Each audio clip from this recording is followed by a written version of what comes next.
The caring wife, the caring husband, হুজুরের প্রিয়তমা, এবং রয়েছে আই লাভ ইউ। উপন্যাসের মাধ্যমে ইসলামকে জানতে চাচ্ছে। বাচ্চাদের বই খুব চলতেছে। হুজুর মিয়ার বউ, এরকম বেশ কয়েকটি বই রয়েছে যে বইগুলো কিনছে মাদ্রাসা পড়ুয়া শিক্ষার্থী। শুধু তাই নয়, আরও রয়েছে সুখী নারী। এই বইগুলো যারা পড়ছে তারা জানার চেষ্টা করছে যে এই বইগুলোর মধ্যে কি রয়েছে, এবং ইসলামিক বইয়ের পাশাপাশিও এই উপন্যাস যেগুলো সেগুলো পড়ার চেষ্টা করছে মাদ্রাসা পড়ুয়া শিক্ষার্থীরা, এমনটি কিন্তু বলছিল দোকানের মালিক যারা রয়েছে। ওয়ালটন এখন দেশের সীমানা পেরিয়ে পৌঁছে গিয়েছে 50টিরও বেশি দেশে। ওয়ালটন, ঘরে ঘরে বিশ্বজুড়ে।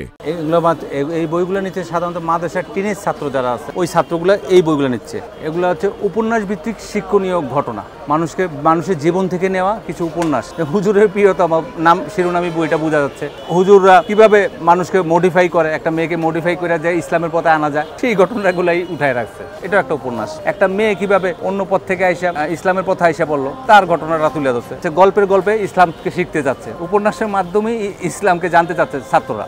আগের মতো ওই মোটা মোটা ভারী ভারী বই, ইসলামিক বইগুলো এখন মানুষ কম পড়তেছে, যেগুলো সাধারণ পাঠকরা বেশিরভাগ ইসলামিক উপন্যাসের মাধ্যমে এগুলা জানার চেষ্টা করতেছে। অন্য পথ থেকে সে ইসলামের পথে ফিরে আসছে, সেই ঘটনাটাকে সাজায় তুলছে মিম ঘটনার মাধ্যমে। এবারে বইমেলা কিন্তু আরেকটা ইম্পর্টেন্ট ব্যাপার, বাচ্চাদের বই খুব চলতেছে। আমাদের এই বাচ্চার আইটেমগুলো এগুলো খুবই জনপ্রিয়।